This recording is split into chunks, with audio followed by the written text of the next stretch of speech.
Iglesia, reciban un cordial saludo. De nuevo, gracias al Señor por la oportunidad que nos da de podernos comunicar o transmitir su palabra a través de estos medios tecnológicos. En el día de hoy vamos a continuar con el tema que empezamos. Vamos a mirar la segunda parte del Evangelio según Job. Y a manera de recorderis rápidamente, vimos ahí en Job capítulo 7 esas peticiones o esas necesidades como tal que Job expresa, o esos anhelos como dicen en el capítulo 6, y veíamos en ese capítulo 7 el primer punto, que era la necesidad del perdón, el pecado del hombre y la necesidad del perdón. Y recordamos también que eso es algo que toda la escritura nos habla de eso, y recordamos Romanos 3, donde la escritura misma declara que no hay uno justo por cuanto todos han pecado y están destituidos de la gloria de Dios. Y veíamos también en segundo lugar la necesidad de un intercesor, y veíamos eso en Job capítulo 9, donde Job allí está pidiendo una audiencia, donde Job allí está pidiendo como estar en una corte con Dios, y él reconoce que él que Dios no es hombre, y que Job tampoco es un Dios como para venir y tener este encuentro en una corte con Dios y poder exponer su causa delante de él. Y vemos las características que él pide, y hacíamos la pregunta ¿qué pensábamos cuando leíamos esto? Y al final veíamos esos textos en Hechos 4, en primera carta que Pablo escribe a Timoteo, donde la escritura es tajante, ¿no? Y es clara en decir que el único intercesor, el único salvador que hay en el mundo es Jesucristo. Él es el único intercesor, el único intermediario. Él es el único camino al Padre, camino, verdad, vida. Nadie va al Padre sino solamente por Jesucristo y por el camino que Él abrió a través de su cuerpo, a través de su obra como tal.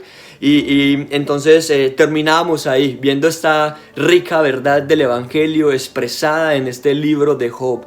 Y lo que pensábamos era de que es hermoso, es bello cómo la escritura muestra el corazón de Dios, cómo la Biblia en muchos de sus libros nos muestra el deseo de Dios de que el hombre reconozca su pecado, de que el hombre se vuelva a Dios, y esa disposición en Dios que hay para perdonar, esa disposición en Dios que hay para salvar. Eso derrite el corazón más fuerte, más frío, más apático hacia el amor de Dios. Y así que terminamos ahí en Job capítulo 9, viendo como tal ese anhelo de Job pidiendo un intercesor, ese Dios hombre que intercediera a favor de él y por ende a favor de toda la humanidad.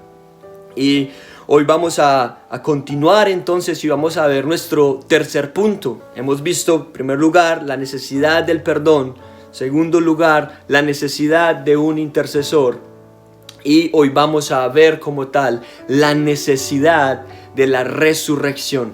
Y gracias al Señor porque es un tiempo bueno, no, como cristianos no deberíamos hablar de la resurrección de nuestro Señor y de todas las implicaciones de la resurrección de nuestro Señor Jesucristo solamente en Semana Santa.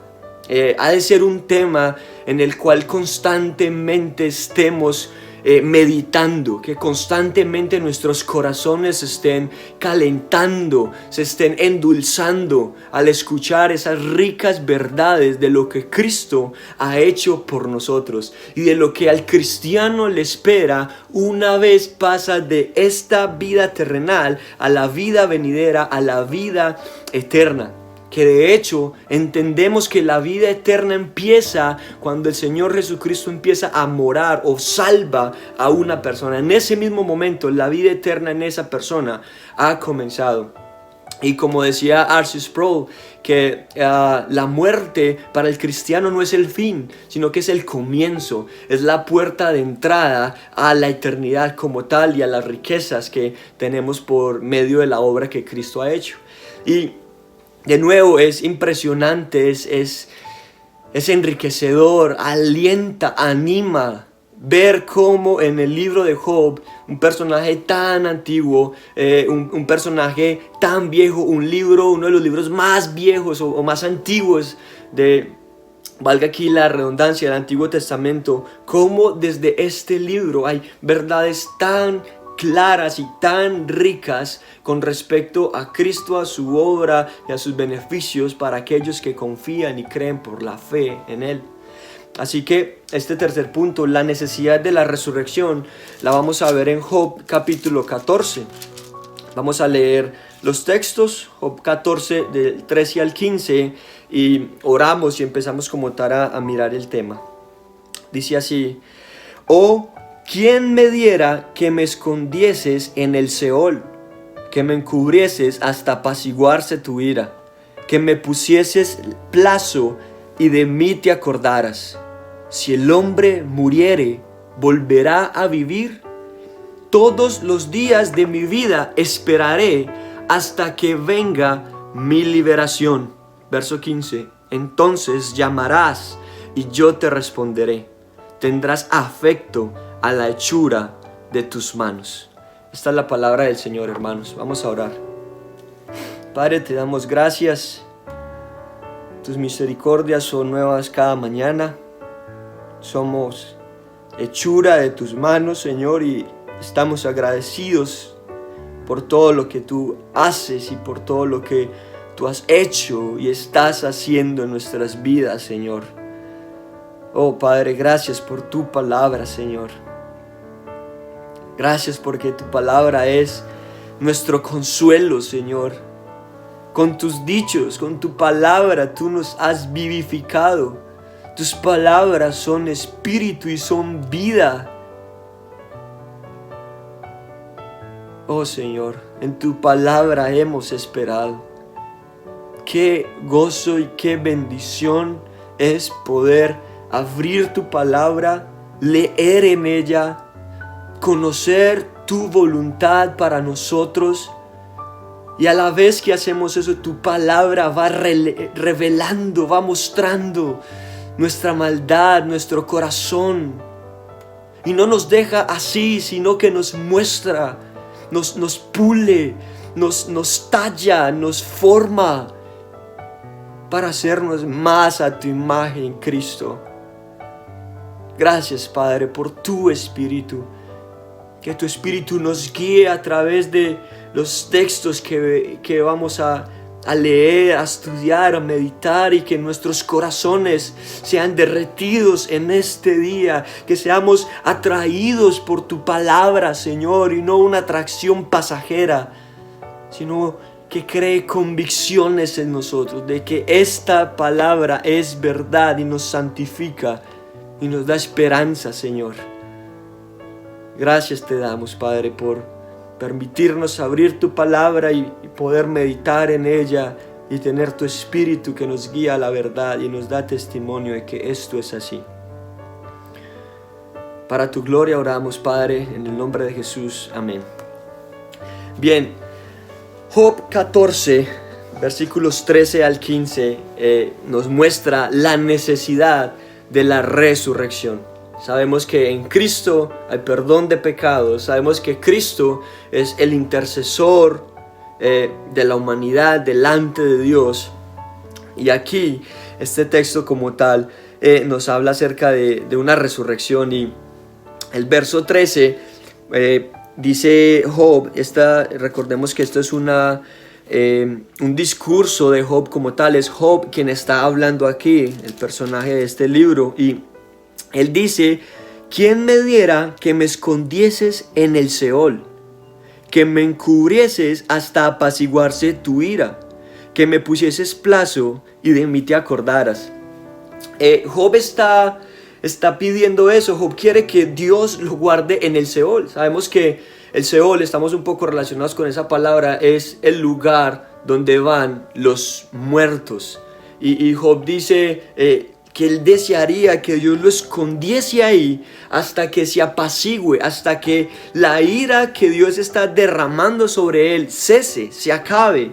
Y recordemos un poco como tal el dolor que Job estaba viviendo. Ya habíamos visto en Job capítulo 6 de que él dice que Dios lo ha hecho blanco de sus ataques, de sus saetas como flechas. Y aquí también Job pide eso, y es interesante porque vamos a ver rápidamente algunos pasajes en el mismo libro donde Job mismo describe su sufrimiento. En Job 6 al 7 vemos que él perdió el apetito. No le daban ganas de comer. Dice: ¿se comerá lo desabrido sin sal? ¿Habrá gusto en la clara del huevo? Las cosas que mi alma no quería tocar son ahora mi alimento. Ahí mismo en el capítulo 7, versículo 4 nos dice que él no podía dormir. Estaba padeciendo de insomnio por la situación que vivía. Dice: cuando estoy acostado digo, ¿cuándo me levantaré? Mas la noche es larga y estoy lleno de inquietudes hasta el alba. Luego, ahí en el versículo 5, dice que su carne estaba infestada de gusanos, y que además de eso también estaba su cuerpo lleno de polvo. Dice el versículo 5: mi carne está vestida de gusanos y de costras de polvo. Ahí mismo en el versículo 14 dice que él tenía como alucinaciones, como estaba teniendo pesadillas en lo poco que al parecer podía dormir. Job 7:14: entonces me asustas con sueños y me aterras con visiones. Eso es lo que Job está describiendo ahí de su situación. Sabemos que la enfermedad o el problema como tal que había en su piel era una sarna, era como una gangrena, como un cáncer de piel. Hay varias descripciones como tal de digámoslo así, de parte de médicos eruditos de posiblemente cuál era la enfermedad de Job, debido a todo lo que él describe a lo largo del libro. Aquí en el capítulo 13, versículo 28, dice que su piel se desgastaba. Dice: y mi cuerpo se va gastando como de carcoma, como vestido que robe la polilla. Más adelante, imagínense esto que Job estaba viviendo. Dice en Job 19:17 que tenía un mal aliento. Tenía mal aliento severo. Job 19:17 dice: mi aliento vino a ser extraño a mi mujer, aunque por los hijos de mis entrañas le rogaba. Versículo 20 de ese mismo capítulo 19 nos dice que al parecer el lenguaje que él está utilizando acá es una referencia a que había quedado mueco. Mi piel y mi carne se pegaron a mis huesos y he escapado con solo la piel de mis dientes. La piel de mis dientes, ¿no? O sea, como su encía, nada más. Y es tremendo, o sea, pensar en esto. Job 19, mal aliento en el verso 17, en el versículo 20 como tal, mueco, su aspecto físico, como podemos intente pensar en la imagen de este hombre, no era el mejor su aspecto físico. Aparte de eso, dolor continuamente. Eso desde el capítulo 3, desde el capítulo 2, el último versículo, está constantemente la Biblia mostrando el dolor de él. En el 30:17 también nos dice que la noche taladra mis huesos y los dolores que me roen no reposan. Y versículo 30 dice que la piel se le volvió como negra. Mi piel se ha ennegrecido y se me cae, y mis huesos arden de calor. Es decir, la piel de Job se había puesto de un color ennegrecida, no porque los rayos del sol o porque se hubiese quemado como tal al sol, sino a causa de la enfermedad. Y eso lo sabemos porque aparte de eso su piel se le estaba cayendo. Y como si eso fuera poco, en el 33:21, Job 33:21, al parecer, él mismo lo anuncia, dice que su carne desfallece de manera que no se ve, y sus huesos que antes no se veían aparecen. Es decir, Job estaba también viviendo una desnutrición severa, una desnutrición áspera. Y hay más sufrimientos como tal de Job, más cosas que él mismo expresa en este libro, pero quise dejar hasta ahí. La verdad, la imagen de este hombre es fuerte. Esos son algunos de los sufrimientos, ¿verdad? Y como les decía ahorita, pensemos en la imagen de este hombre. No es es desagradable, ¿no? La imagen de este hombre, mal aliento, mueco, encorvado, dicen otras partes donde su cuerpo se había encorvado, flaco, que se le veían los huesos. Y algo que me impresiona a mí es que a pesar del aspecto físico que Job tenía, su estatus o su aspecto delante de Dios seguía siendo el mismo que Dios dio, o que el libro nos dice en el capítulo 1, versículo 1. Job todavía seguía siendo para Dios perfecto, recto, temeroso de Dios y apartado del mal. ¿Cómo sabemos eso? Porque en todo el libro, incluso cuando Dios habla, Dios nunca dice que Job haya dejado de ser eso. Antes, en el capítulo 42, Dios autentica o reafirma, vindica que Job habló lo recto con respecto a Dios. Y eso a mí me impresiona. A veces estamos tan preocupados por el aspecto físico nuestro. Es importante vernos bien, bañarnos, el aseo personal, pero a veces lo hacemos de una manera desmedida para querer impresionar, para querer mostrar, qué sé yo, estabilidad económica, a veces espiritualidad, cuando verdaderamente lo que Dios mira es nuestro corazón.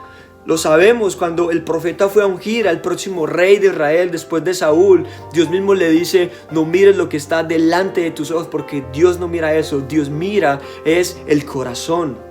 Y si bien es cierto que este es el aspecto físico de Job, también pensaba que muchas veces nuestra vida espiritual se ve así. Cuando no andamos en rectitud, cuando no andamos en santidad, cuando no andamos en obediencia a la palabra de Dios, nuestra vida muchas veces se va así. Además, todo ser humano sin Cristo, todo ser humano aparte de Dios, se ve muchísimo peor que eso, ya que sus vidas están constantemente ofendiendo la santidad de Dios y quebrantando la ley moral de Dios. Esas personas que están sin Cristo, sin Dios, constantemente le están ofendiendo. Pero sabemos por la Escritura que Dios no quiere la muerte del impío, sino que Dios es paciente, como dice el Nuevo Testamento también, no queriendo que perezcan, sino que lleguen también al arrepentimiento. Y bueno, es hermoso pensar eso, hermanos, que independientemente de nuestro aspecto físico, si en nuestro corazón hemos confesado y hemos creído que Jesús es el Cristo que Dios le levantó de los muertos, nuestra vida delante de Dios es una vida recta y es una vida justa por los méritos de Cristo en la cruz. Eso es muy importante tenerlo claro. A veces nos sentimos menos, a veces hay quienes nos sentimos más por tener X grado de capacitación académica o X grado de ingresos económicos. Hermanos, eso no define tu identidad delante de Dios. Lo que define tu identidad delante de Dios es si estás o no en Cristo. Por eso, según a los Corintios 13, Pablo les dice a los corintios: examínense para ver si están en la fe, para ver si son aprobados delante de Dios, que es lo que verdaderamente nos debe importar como cristianos: estar en Cristo y ser presentados delante de Dios en Cristo como justos por esa justicia que Él nos presta y pone a nuestro favor. Retomando este verso 13, debido a lo que Job estaba viviendo, él está buscando el medio para que la ira de Dios sea parte de él. Al igual que Dios pone límite a la vida del hombre, como dice Job 14:5, ciertamente sus días están determinados, el número de sus meses está cerca de ti, le pusiste límites de los cuales no pasará. Dios sabe hasta cuándo hemos de vivir. Dios puso límite a la vida del hombre. Así Job, sabiendo eso, y Job dice: así como has puesto un límite a mis días, pon también un límite a esto que estoy viviendo para que cese, para que termine. De hecho, Job en el capítulo 12, versículo 10, reconoce que todo ser viviente, que toda vida le pertenece o está en la mano de Dios. Job 12:10, en su mano está el alma de todo viviente y el hálito de todo el género humano le pertenece a Dios. Job reconoce eso. La implicación es que Dios sostiene las vidas y cuando Dios lo desea conforme a su voluntad, toma esas vidas para sí.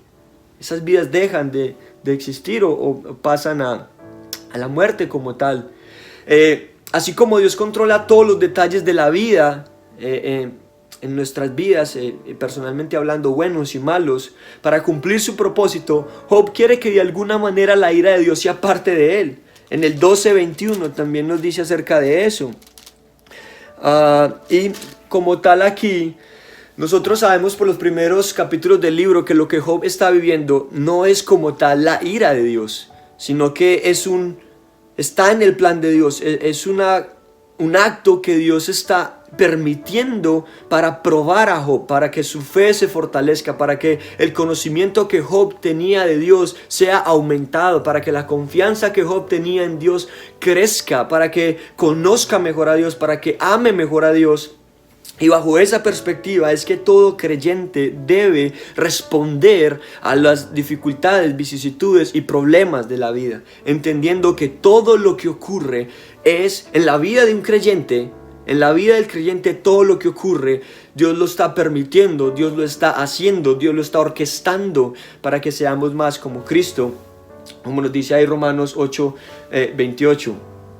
Sin embargo, la Biblia nos dice, si bien Job no estaba experimentando la ira de Dios, la Biblia sí nos dice que todo ser humano, toda persona sin Cristo, ya ha sido condenado. Dice Juan capítulo 3, porque no ha creído en el único Hijo de Dios. Y la Escritura también nos dice que no solamente ya ha sido condenado, sino que la ira de Dios está sobre él. Por la misma razón, el que cree en el Hijo tiene la vida, el que no cree en el Hijo, la ira de Dios está sobre él. Sabemos también que hay un día en el que la ira de Dios va a ser manifestada, como dice Romanos 2, del 4 al 6.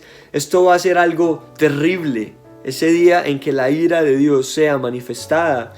Lo que Job estaba viviendo, o lo que este mundo ha visto hasta hoy, no es nada comparado con lo que será esa manifestación del justo juicio de Dios en contra de la impiedad de las personas que rechazaron a Cristo. Y por eso creo que debemos también estar agradecidos y dar gracias a nuestro Señor Jesucristo por lo que Él ha hecho. Él es quien nos salva de la vida, de la ira venidera como tal. Tenemos que saber eso, que la obra de Cristo, como dice 1 Tesalonicenses 1:10, que la obra de Cristo a favor de los que creen en Él hizo estas cosas. Apartó la ira de Dios que estaba sobre nosotros. Él desvió la ira de Dios tomándola en sí mismo. Él satisfizo la ira de Dios por siempre. Él bebió de la copa de la ira de Dios por nosotros. A grandes, enormes rasgos fue lo que hizo Cristo en la cruz por nosotros.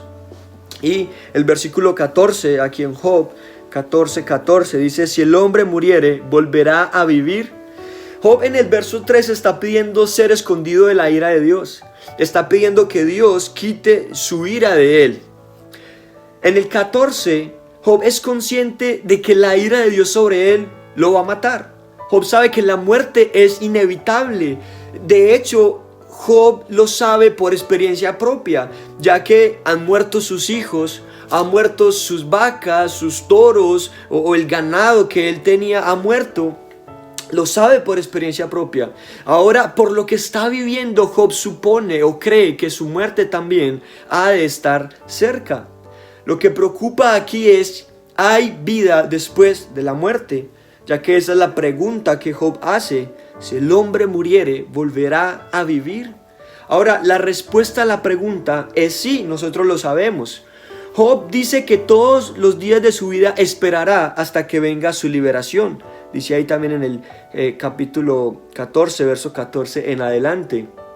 Y otras versiones traducen esa palabra liberación, lo puede comprobar allí en su casa con otras Biblias, como relevo o como mi sustitución. Y el punto es este: Job es un pecador que confía en Dios. Está en un sufrimiento severo, pero si después de la muerte hay vida, y en esa vida venidera prometida no hay sufrimiento, entonces Job esperaría confiado hasta que llegue ese momento. Versículo 15, entonces llamarás y yo te responderé, tendrás afecto a la hechura de tus manos.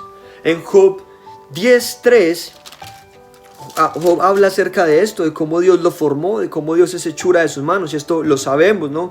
Desde Génesis, la escritura está llena de esto, fuimos creados, somos obra de la imagen de Dios, dice Job 10:3. ¿Te parece bien que oprimas, que deseches la obra de tus manos y que favorezcas los designios de los impíos? Y de ahí del 8 al 12 también habla acerca de esto. Tus manos me hicieron y me formaron, y luego te vuelves y me deshaces. Y los versículos siguientes presentan esta misma imagen. Job sabía de que Dios lo había formado, y creo que el punto como tal, o lo que Job está tratando de decir y de pensar allí, es de que, bueno, Dios me hizo con cuidado, me hizo perfecto, me hizo a su imagen, y ahora me desecha, ahora me deja, me lastima, me hiere, porque en muchas partes del libro Job dice eso, habla con amargura y dice, me estás hiriendo, me has hecho blanco de tus saetas, me estás lastimando, y Job está tratando de reconciliar esos dos pensamientos. Dios es justo, Dios es bueno, Dios me hizo, soy hechura de sus manos, ahora me desecha, me golpea, me aporrea. Job está tratando de conciliar estos pensamientos. Lo interesante es que Job espera que al final de todo esto haya esperanza para él. Y Job espera que Dios tenga cuidado de él después de su muerte. Con respecto a la pregunta de que si el hombre muere, vuelve a vivir, Job anteriormente había dado respuesta a esa pregunta diciendo que no. Ahí mismo en el capítulo 14, versículo del 10 al 12, dice, mas el hombre morirá y será cortado, perecerá el hombre, ¿y dónde estará él? Como las aguas se van del mar, y el río se agota y se seca, así el hombre yace y no vuelve a levantarse. Hasta que no haya cielo, no despertarán, ni se levantarán de su sueño. Job en su amargura respondió eso, diciendo que no. De hecho, en el capítulo 10, del 20 al 22, menciona también eso, hablando acerca de la vida después de la muerte. Lo que motivó esta respuesta fue seguramente el dolor que él estaba viviendo como tal. Además, pensemos en algo, como mencionaba ahorita, Job sabía en carne propia el dolor de la muerte, ya que la Biblia dice que él tenía 10 hijos y los 10 murieron. Y Job está quizás hablando así amargamente y diciendo, no hay resurrección, si alguien muere no resucita. Pensemos, ¿por qué? Bueno, sus 10 hijos habían muerto, y hasta ese momento donde él está teniendo esas conversaciones, ninguno de sus hijos había resucitado. Así que podríamos pensar aquí por implicación en lo que está viviendo Job, de que su respuesta está bien motivada, aparte de todo lo que él está viviendo y está sintiendo, también está siendo motivada por su experiencia. Él dice, no he visto un muerto resucitar. Si alguien muere, volverá a vivir. Esto es lo que él empieza como a traer aquí a colación y en mente. Pero en medio de la crisis, en medio de la situación, en medio de la incertidumbre, Job menciona, o hay algunas declaraciones de esperanza, de confianza en Dios en medio de la situación difícil. Y es lo que estamos viendo como tal ahí. De hecho, en el capítulo 13, 15 y 16, escuche lo que dice Job a pesar de todo esto. He aquí, aunque él me matare, en él esperaré. No obstante, defenderé delante de él mis caminos, y él mismo será mi salvación, porque no entrará en su presencia el impío. Hermanos, qué declaración tan potente tan llena de fe, de esperanza y confianza. Aunque Él me matare, en Él esperaré. Él mismo será mi salvación. Eso también lo sabemos nosotros, ¿no? Porque tenemos ya la escritura completa, la revelación completa que Dios nos ha dado. Y podemos pararnos al lado de Job y también declarar abiertamente esto. En Él esperaremos. Él mismo es nuestra salvación. Él mismo y no otro. Él mismo y no nosotros, sino solamente Jesucristo es nuestro Salvador. De hecho, vamos a mirar un poco esta palabra liberación que vemos allí al final del versículo 14. Es interesante porque la raíz que se utiliza como tal en el idioma original es la misma raíz, las mismas 3 letras que se utiliza en Job 14:7. Y la idea es interesante porque en el versículo 7 dice: porque si el árbol fuere cortado, aún queda de él esperanza, retoñará aún, y sus renuevos no faltarán. Y es interesante cómo el mismo lenguaje del texto nos está mostrando que Job creía en una resurrección futura. Job esperaba, Job sabía eso. Aquí está es una hermosa ilustración de la resurrección. Un árbol que es cortado, hay esperanza de él porque vuelve a retoñar, vuelve a crecer. Y esa es la imagen, esa es la esperanza de Job. Así como un árbol que es cortado tiene la esperanza de volver a retoñar, asimismo el pecador arrepentido que cree en Jesús tiene la esperanza de volver a vivir por lo que Cristo ha hecho. Es claro que Job creía en la resurrección enfáticamente en esta declaración que él hace acá: llamarás, yo te responderé. Tendrás afecto, tendrás anhelo, cariño, ternura a la hechura de tus manos. Sabemos que cuando el Señor llama, entonces los muertos responden. Lo vemos con Lázaro como tal, cuando el Señor Jesús lo llama y también resucita. Ahora, no todo termina en la resurrección. Es cierto que la resurrección es un hecho, ha de suceder. Leemos en las escrituras de personas que Dios resucitó, como Lázaro y otras cuantas en el Antiguo Testamento, personas que durante el ministerio de Jesús fueron resucitadas como tal. Pero hay algo en esto, y es que todas esas personas volvieron a morir. Lázaro murió 2 veces, murió ahí cuando fue sepultado, resucitó, y luego, X años después de esa resurrección, volvió a morir, experimentó la muerte 2 veces. El Evangelio es buenas nuevas, no solo por la resurrección, sino también por la glorificación, para que la obra de la salvación esté completa. Recordemos que esa resurrección de la que hablamos no es una resurrección de que si muero hoy, entonces me oran por mí y esto y resucito ahí mismo y wow, esa es la resurrección. No, la resurrección que el creyente espera es la resurrección final, donde vamos a recibir cuerpos glorificados, que es lo que vamos a pasar a ver a continuación. Vamos a ver que estas 2 cosas están unidas, la resurrección y la glorificación. Así que para este cuarto y último punto, la necesidad de la glorificación, vamos a ver Job capítulo 19. Y este es uno de los textos, creería yo, más conocidos y con el cual estamos más familiarizados de este texto. Job 19, 25 al 27.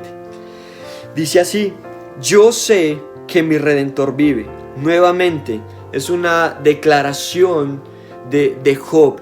Es un discurso que Job está aquí diciendo. Todos los pasajes que hemos visto, Job 7, Job 9, Job 14, Job 19, todos son discursos, declaraciones de Dios a sus amigos o en algunas oportunidades a Dios directamente. Y aquí Job responde a Bildad, uno de sus amigos, y le dice: yo sé que mi Redentor vive. Al fin se levantará sobre el polvo. Y es interesante porque esa palabra Redentor, podemos ver que en nuestras Biblias aparece con mayúscula, como si fuera un nombre propio. Y esa palabra redentor es una palabra goel, y eso es un pariente redentor. Eso lo podemos ver también en el libro de Ruth, donde habla de ese redentor, de ese pariente redentor como tal. Para que una persona pudiera ser librada de la esclavitud y servidumbre, debía ser redimida o comprada por un pariente, por un familiar. Hebreos de hecho nos habla acerca de eso, Hebreos capítulo 2 también. Y Dios es nuestro redentor. Salmos 19:14, sean gratos los dichos de mi boca y la meditación de mi corazón delante de ti. Espérame, lo leo aquí rápidamente. Al final dice: oh Dios mío, roca mía, redentor mío. Job 19:14. Sean gratos los dichos de mi boca y la meditación de mi corazón delante de ti, oh Jehová, roca mía y redentor mío. La escritura es enfática y es clara en cuanto a quién es el redentor. Dios es el redentor de nosotros. Cuando la escritura se refiere al redentor, debemos de mirar el contexto, y en muchas oportunidades se está refiriendo como tal a nuestro Señor. Esto lo encontré en el diccionario de idiomas bíblicos como tal, y dice: Dios redime y rescata a una persona de una circunstancia no favorable y ahora mantiene una relación de protección con el que ha sido redimido.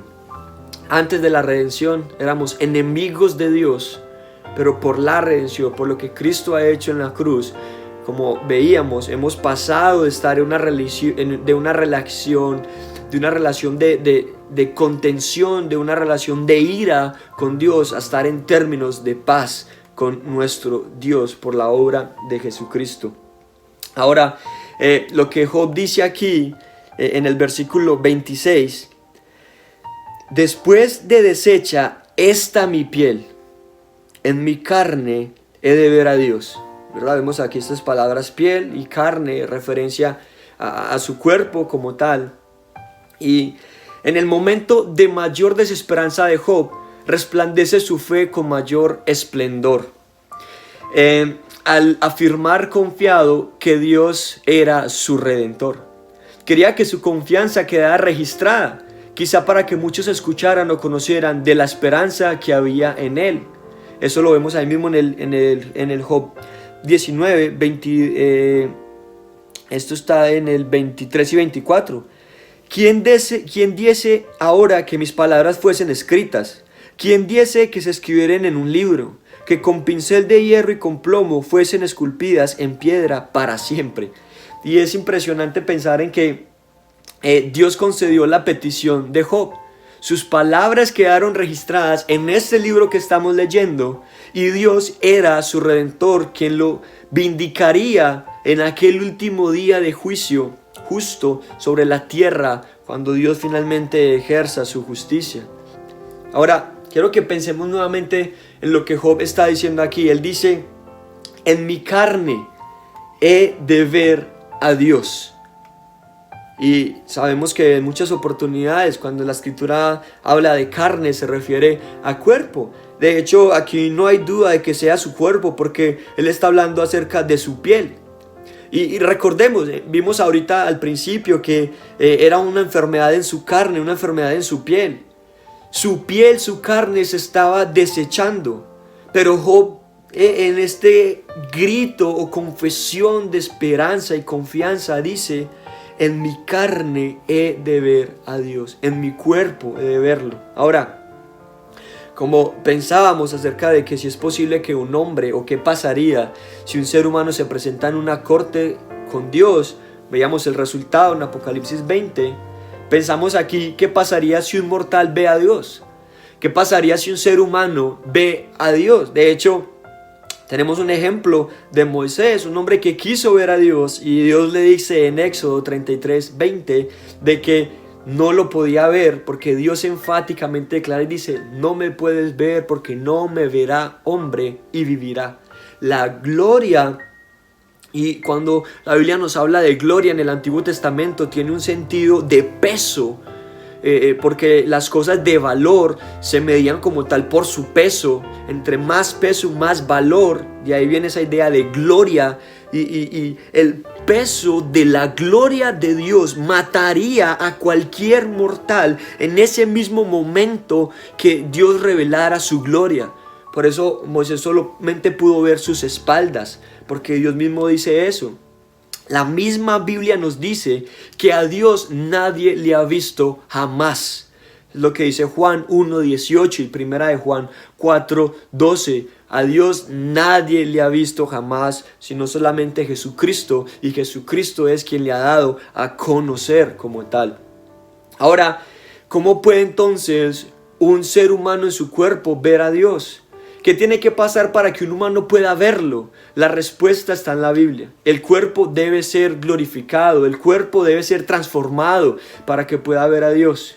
Puede que Job no comprendiera con tanta luz como nosotros que para ver a Dios en su carne tenía que recibir un cuerpo glorificado.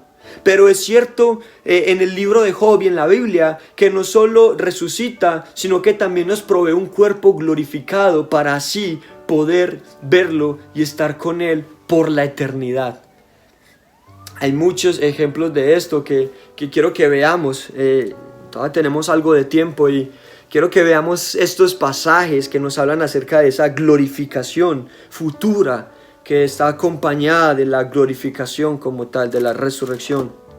Romanos 8. Hay varios pasajes de verdad en las escrituras que nos hablan acerca de esto, pero solamente voy a leer algunos. Romanos 8, 17 al 23. Romanos 8, 17 al 23. Dice así la palabra de Dios. Y si hijos, también herederos, herederos de Dios y coherederos con Cristo, si es que padecemos juntamente con Él, para que juntamente con Él seamos glorificados. Pues tengo por cierto que las aflicciones del tiempo presente no son comparables con la gloria venidera que en nosotros ha de manifestarse.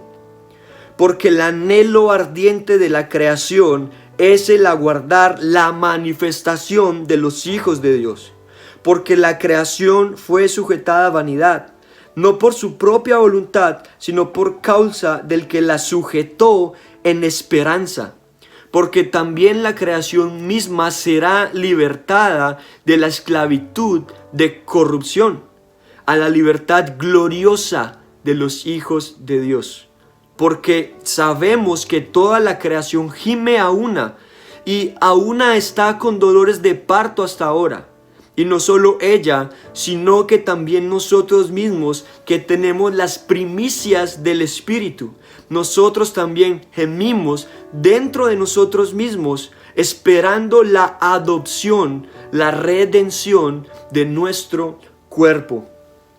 Este pasaje ahí como tal en Romanos capítulo 8, que es la obra del Espíritu Santo, la manera en la que el Espíritu Santo preserva, guarda, hace en nosotros que perseveremos en orden de caminar como hijos de Dios, guiados por el Espíritu. Aquí menciona nuevamente al Espíritu Santo, las primicias del Espíritu. Y este es el pasaje. Romanos 8 es el pasaje del Espíritu Santo. ¿Quieres ver la obra del Espíritu Santo en la vida de un creyente? ¿Cómo se ve la vida de un creyente llena del Espíritu Santo? Debes de leer, estudiar y meditar en Romanos capítulo 8. Y aquí termina diciendo, esperando la adopción, la redención de nuestro cuerpo. Sabemos que el pecado ha sido vencido, la esclavitud, la culpa, la paga del pecado que es la muerte, ¿cierto? Y la separación eterna de Dios. Sabemos que eso ya no aplica a nosotros. Sin embargo, en nuestra vida práctica, como dice también Romanos 7, nuestra experiencia es que constantemente también estamos fallando. Y a veces, como dice el texto, sin quererlo.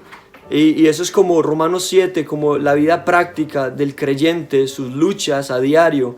Y Romanos 8 como tal es la ayuda del Espíritu que infunde aliento en el cristiano para poder obedecer y cumplir la palabra de Dios, para poder vivir como un hijo del Señor que es guiado por el Espíritu y que está obedeciendo las Escrituras como tal. Y entonces aquí nos habla acerca de eso. Esa es la esperanza del creyente.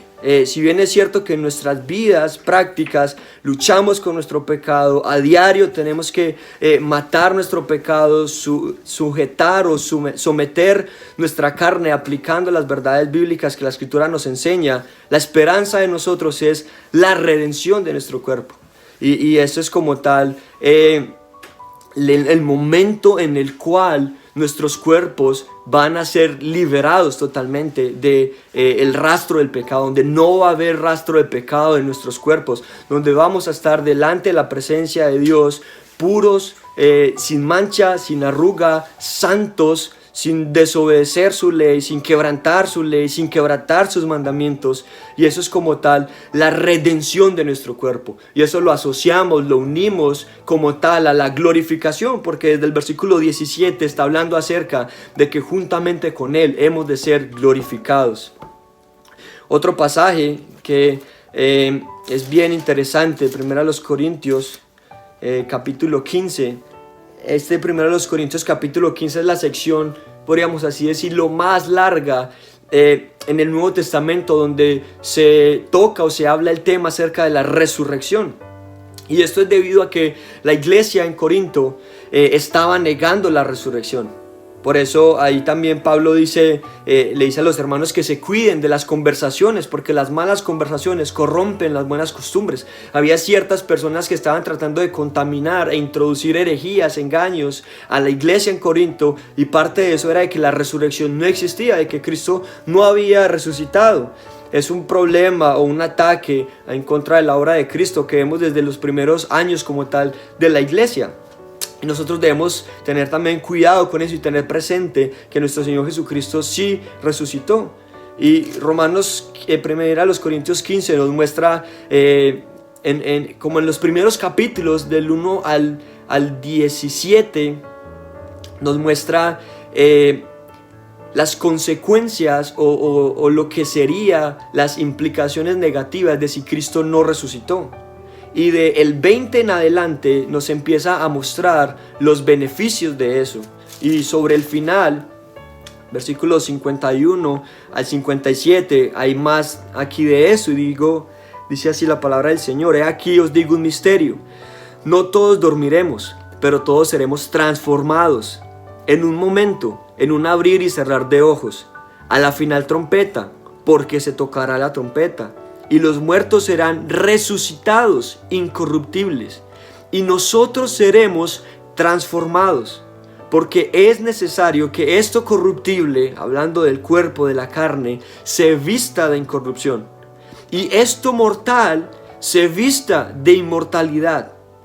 Y cuando esto corruptible se haya vestido de incorrupción, y esto mortal se haya vestido de inmortalidad, entonces se cumplirá la palabra que está escrita: sorbida es la muerte en victoria. ¿Dónde está, oh muerte, tu aguijón? ¿Dónde, oh sepulcro, tu victoria? Ya que el aguijón de la muerte es el pecado, y el poder del pecado la ley. Mas gracias sean dadas a Dios, que nos da la victoria por medio de nuestro Señor Jesucristo. Y es interesante cómo cierra el versículo 58 después de exponer claramente, potentemente las verdades acerca de la resurrección de Cristo y los beneficios e implicaciones en la vida del creyente. Dice: así que, hermanos míos amados, estad firmes, constantes, creciendo en la obra del Señor siempre, sabiendo que vuestro trabajo en el Señor no es en vano.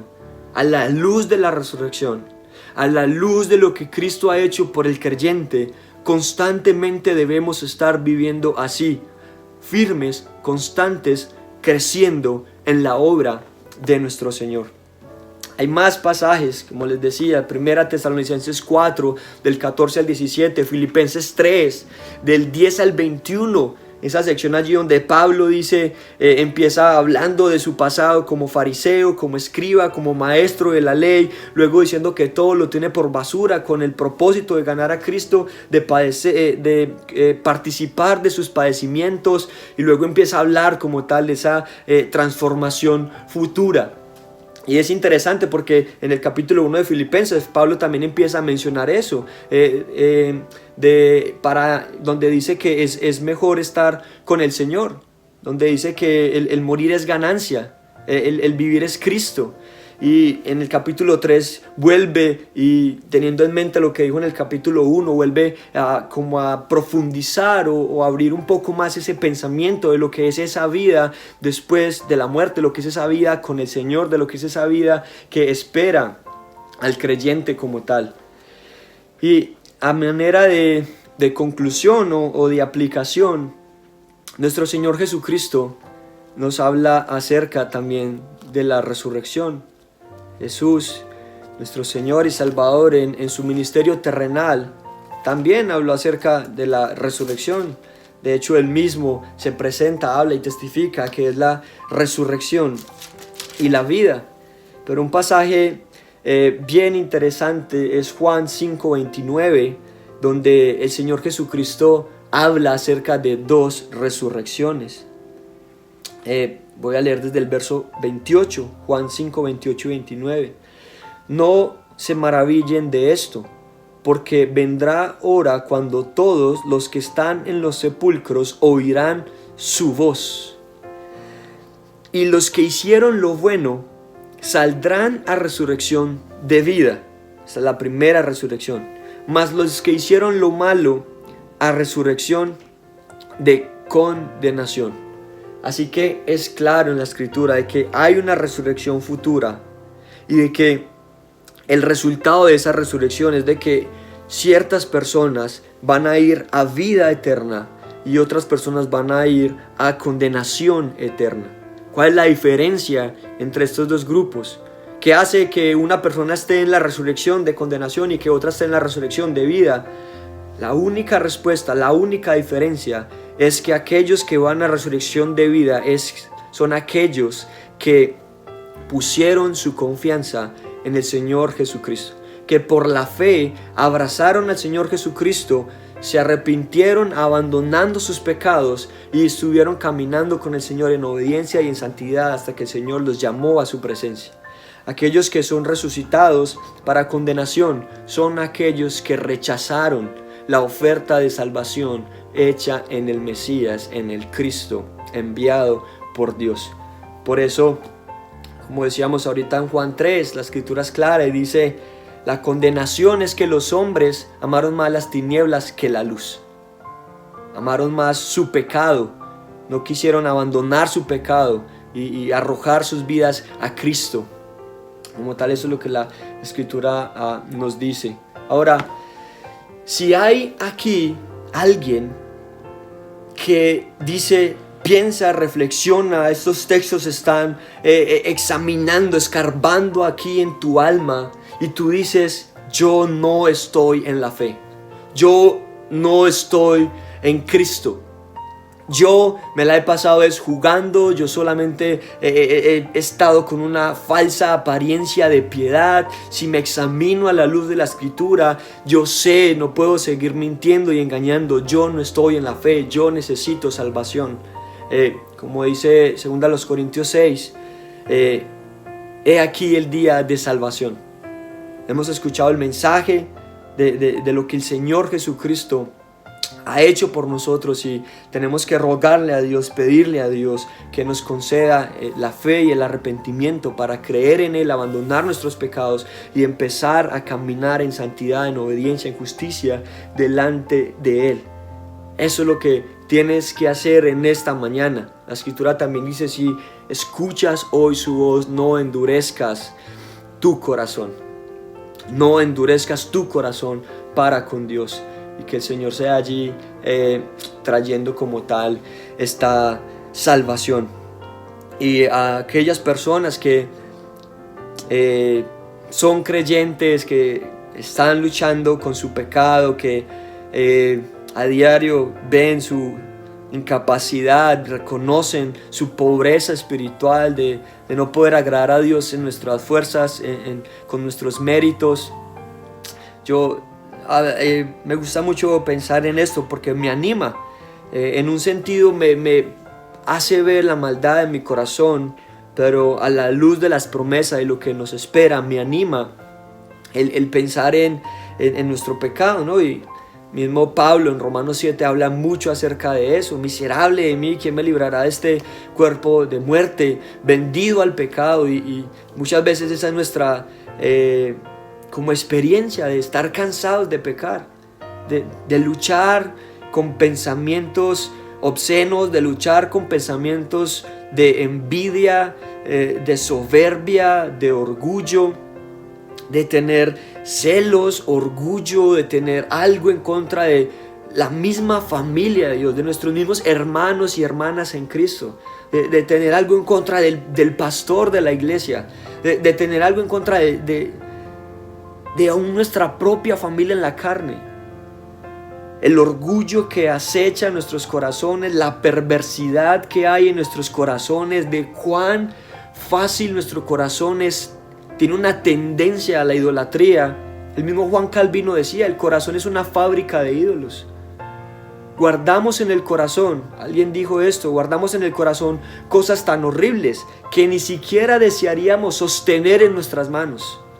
El mismo Jeremías, el profeta, en Jeremías 17, nos dice que el corazón es engañoso y perverso más que todas las cosas. Estamos en ese proceso en el que el Señor, a través de su palabra, nos está santificando, nos está haciendo más a la imagen de su Hijo. Esa es la confianza que tenemos, como dice Filipenses 1:6, el que empezó la buena obra en nosotros la va a culminar, la va a llevar a cabo. Dios es diligente, Dios no es negligente como nosotros que empezamos algo y lo dejamos a medias, no. Dios lo que empieza lo termina. Esa es nuestra confianza, esa es nuestra esperanza, que el Señor está a diario limpiándonos, purificándonos. Como dice 2 Corintios 7:1, también dice que a la luz de estas promesas santifiquemos al Señor, santifiquemos en nuestro corazón a Dios como Señor.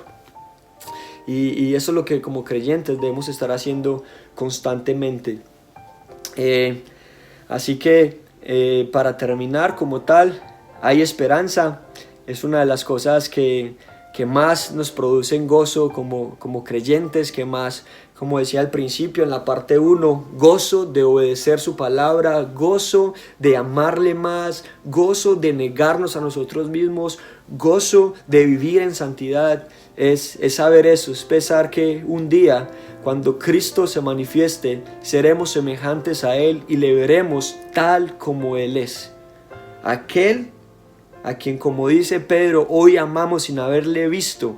Sabemos que ha perdonado nuestros pecados, intercede por nosotros, nos va a resucitar y recibiremos un cuerpo como el suyo, y así estaremos con Él por la eternidad. Eso me gusta mucho pensar y comento esto para terminar y para que también piensen y mediten en esto.